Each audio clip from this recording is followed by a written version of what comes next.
Bonjour et bienvenue dans cette deuxième vidéo relative à l'élaboration d'un rapport ou bien sûr d'un mémoire. J'ai donc consacré une première vidéo que vous trouverez bien sûr dans la description, vous trouverez le lien dans la description, qui nous a permis bien sûr de créer des titres, des sous-titres et des sous-sous-titres avec une mise en forme automatisée, et cela par la suite nous a permis aussi de créer une table des matières totalement automatisée.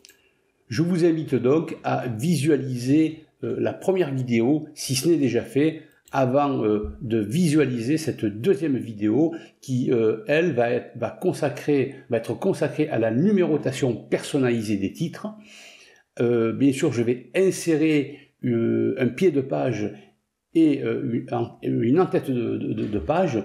Je vais aussi numéroter automatiquement ces pages et je vais aussi insérer un graphique Excel avec une liaison totalement automatisée. Commençons bien sûr par la numérotation des titres et des sous-titres. Pour cela, je vais aller dans l'onglet Accueil et ici dans le groupe Paragraphe, cliquez sur cette petite icône. Ne prenez surtout pas les premiers, prenez plutôt le deuxième rang, ou bien sûr là je peux lire titre 1, titre 2, etc. Donc je vais cliquer dessus. Alors donc là bien sûr, pour le titre 1 ça me met 1 titre 1, pour le titre 2 ça me met 1.1 sous-titre 1, etc. etc. Si bien sûr j'ai un titre 2, donc ça va mettre 2, pour le sous-titre ça mettra 2.1 sous-titre 2, mais cette numérotation ne me convient pas. Ce que je souhaiterais, moi, c'est, par exemple, pour le titre 1, j'aimerais mettre, par exemple, chapitre 1, un petit tiret, et le titre 1. Donc, pour ce faire, je vais aller toujours dans le groupe Paragraphe, qui se trouve dans l'onglet Accueil, cliquer sur cette petite toupie, et aller dans Définir une nouvelle liste à plusieurs niveaux. Donc, Word me donne la main et comme on peut le voir, c'est bien l'option que j'avais prise. Donc là, dans mise en forme de la numérotation, il y a bien le chiffre 1. Donc là, ce que je vais faire, je vais, au lieu de mettre le chiffre 1, je vais mettre chapitre. Donc je vais tout enlever, chapitre. Donc chapitre, je vais faire un petit espace et ici dans style de nombre pour ce niveau, je vais mettre bien sûr une numérotation, chapitre 1. Et je vais aussi mettre un petit tiret. Alors, si je fais OK, je vais voir ce que cela donne. Et donc là, chapitre 1, titre 1, OK. Chapitre 2, titre 2, OK.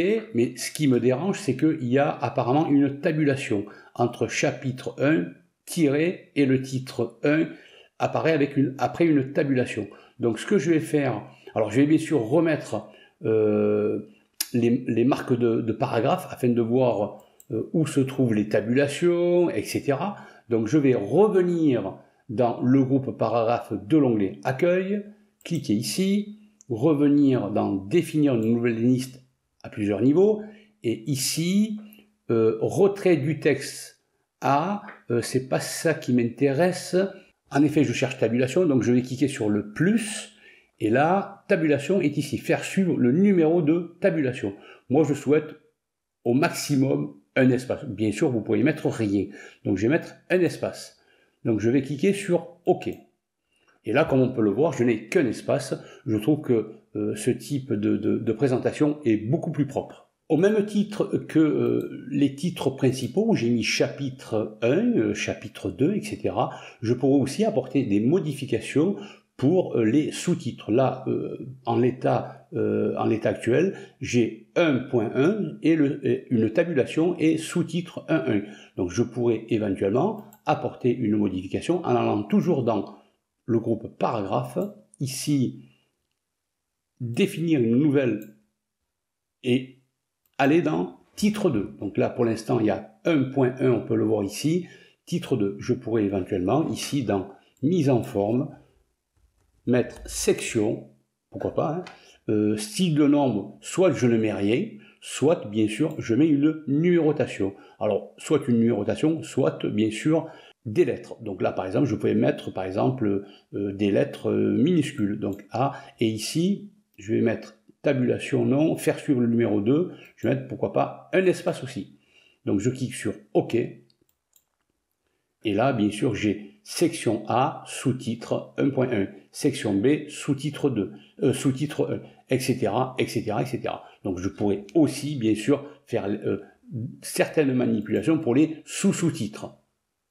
Je vais bien sûr aller vérifier ma table des matières qui n'est bien sûr pas à jour, donc je vais cliquer droit sur ma table des matières et je vais faire mettre à jour les champs. Et ici, mettre à jour la table. Je clique sur OK. Et comme on peut le voir, tout s'est mis à jour. Je vais à présent insérer des numéros de page et pour ce faire, il va falloir que j'ai des pieds de page. Alors deux façons pour insérer des pieds de page ou des en-têtes de page. Je peux aller dans Insertion et ici dans le groupe en-tête et pieds de page, vous avez en-tête. Donc vous avez déjà des modèles prédéfinis pour l'en-tête et idem, vous avez aussi des modèles prédéfinis pour les pieds de page. Alors moi ce que je vais faire, je vais aller en bas d'une page, peu importe, et cliquer tout en bas et cliquer deux fois rapidement. Et donc là, le pied de page et l'en-tête de page s'insèrent automatiquement. Donc là, sur la gauche, je vais par exemple mettre nom et prénom. Vous mettez ce que vous voulez. Je fais une tabulation. Encore une tabulation. Je pourrais bien sûr, si je reviens en arrière, mettre un élément au milieu. Mais là, je vais mettre plutôt tout à droite un numéro de page. Et à partir de là, je vais aller bien sûr dans l'onglet en-tête et pied de page. Et ici, j'ai numéro de page. Donc, je sélectionne position actuelle. Et je choisis un modèle qui me convient, par exemple celui-ci. Alors le souci en faisant cela, donc pour revenir dans mon texte, je clique deux fois rapidement dans mon texte, et le souci c'est que la page où j'ai ma table des matières, il y a une numérotation, et je ne souhaite pas avoir cette numérotation. J'aimerais, quant à moi, commencer la numérotation à partir de la deuxième page. Pour arriver à mes fins, je vais devoir insérer des sections de pages. Alors pour ce faire, je vais devoir aller dans mise en page et ici dans le groupe mise en page, vous avez saut de page et ici saut de section, page suivante. Alors d'abord, je vais me mettre dans la première page, là où il y a ma table des matières et je vais à partir de là insérer une section. Donc je vais aller donc dans mise en page, ici saut de page, et là, page suivante. Donc si je clique deux fois dans le pied de page, là je peux bien voir pied de page section 1 et la deuxième page, il y a pied de page section 2. Alors vous pourriez avoir cette information tout en bas. Alors pour avoir cette information, là par défaut elle n'y est pas, je clique droit et ici je vais sélectionner section. Donc à partir de là, vous aurez le numéro de section à l'endroit où vous êtes positionné. Là, bien sûr, je suis positionné dans la première page où il y a section 1. Si bien sûr je me mets dans la deuxième page, j'aurai, en cliquant deux fois pour revenir dans le texte, j'aurai section 2. Alors, je vais recliquer deux fois dans les pieds de page. Et là, comme on peut le voir ici, dans la section 2, à partir de la deuxième page, il y a identique au précédent. Donc il faut que j'enlève cette liaison. Alors pour ce faire, je vais devoir aller ici, je vais devoir me positionner dans la deuxième page afin de casser cette liaison. Donc je vais me mettre ici et là, dans l'onglet en tête et pied de page, vous avez lié au précédent. Je vais décocher cette option. À partir de là, la deuxième page n'est plus liée à la première. Donc je vais retirer le numéro de page qui s'est incorporé dans ma table des matières et ici je vais me positionner, je vais retourner dans numéro de page, format de numéro de page et ici je vais numéroter à partir du chiffre 1. Je clique sur OK. Donc là bien sûr dans la table des matières je n'ai plus de numéro de page et ma numérotation commence bien à la deuxième page, page 1 sur 3, 2 sur 3, etc., etc. Donc je vais retourner en cliquant deux fois dans le texte afin de sortir des pieds de page. Je pourrais bien sûr, en cliquant deux fois tout en haut, aller dans en tête de page et par exemple taper rapport mensuel. Et pour revenir dans le texte, je clique 2 fois à l'intérieur du texte. Donc là, je sors du pied de page. Donc là, bien sûr, là, j'aurai systématiquement rapport mensuel dans toutes les pages. Je vais aussi, pourquoi pas, rajouter un trait horizontal dans les pieds de page. Donc je vais cliquer 2 fois dans le pied de page et ici, je vais aller dans Insertion, ici Forme, sélectionner ce trait et ici, tirer bien sûr jusqu'au bout. Je vais bien sûr changer la forme, je vais prendre un trait un petit peu plus épais. Donc je clique 2 fois ici dans le texte. Comme j'ai bien sûr retiré la liaison entre la deuxième page et la première page où il y a ma table de matière, le trait n'apparaît pas. Donc bien sûr je pourrais aussi enlever rapport mensuel dans la table des matières. Je clique 2 fois en dehors de l'entête de page et je pourrais éventuellement remettre uniquement ici rapport mensuel à partir de la deuxième page.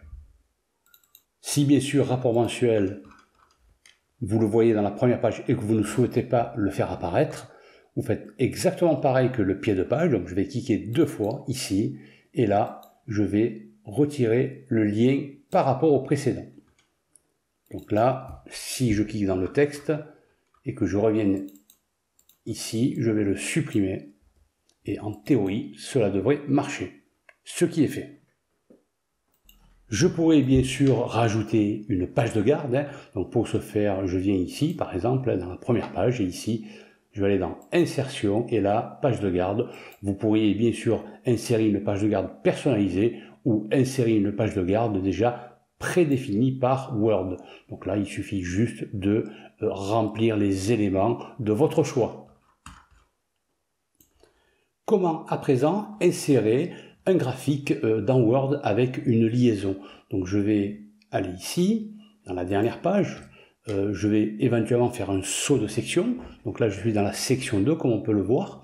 Donc pour rajouter un saut de section, je vais devoir aller dans mise en page et ici, je me positionne ici par exemple, et ici je vais aller dans le groupe mise en page et là, saut de page, page suivante dans saut de section. Donc là, à présent, cette page, j'ai la section numéro 3. On peut le voir ici. Donc si bien sûr je clique 2 fois dans l'entête de page, j'ai bien aussi ici en-tête section 3 et pied de page section 3. Donc comme on peut le voir, la numérotation a été totalement automatisée. Donc je vais insérer un graphique, je vais d'ailleurs vous le montrer. Voilà, j'ai ma feuille Excel et je souhaiterais insérer ce graphique. Alors je vais aller au plus vite, donc je clique sur le graphique, je vais copier en faisant CTRL-C, je vais réduire Excel et ici, si je veux une liaison, je vais aller dans Coller et là, collage spécial, coller avec liaison et ici, graphique Microsoft Excel objet. Je clique sur OK. Donc là, l'avantage de coller avec liaison, si je retourne dans mon graphique et que je change par exemple un paramètre, je vais mettre ici par exemple pour la France 5000, donc le graphique s'adapte automatiquement, je vais réduire mon graphique, ici rien ne se passe, il suffit de faire F9 pour que mon graphique se mette à jour automatiquement. Alors bien sûr, j'ai aussi cette possibilité de transformer ma page, du moins ma dernière page, de mode portrait en mode paysage. Il n'y aura que cette page qui sera en mode portrait. Pourquoi? Parce que je l'ai mis dans une section spécifique. Donc d'abord, avant de faire cela, je vais devoir casser la liaison, donc identique au précédent, et là, automatiquement, l'onglet en-tête et pied de page m'est proposé, et ici je vais enlever l'option liée au précédent. Donc je reviens dans mon texte en cliquant 2 fois dans le texte, et là, je vais aller dans mise en page, et ici, je vais aller dans orientation, paysage. Donc là, si je viens dans les pages précédentes, toutes les pages sont en mode portrait. Par contre, la page où j'ai mon graphique, je l'ai bien en mode paysage. Pour bien sûr finaliser, vous pourriez bien sûr enregistrer votre travail en PDF, donc enregistrer sous, ou bien éventuellement faites exporter et ici créer un document PDF. Et là, bien sûr, vous donnez un nom à votre document et vous faites publier. Voilà, j'espère que cette formation vous aura plu. Quant à moi, je vous donne rendez-vous dans un autre tutoriel. Je vous remercie, à bientôt et au revoir.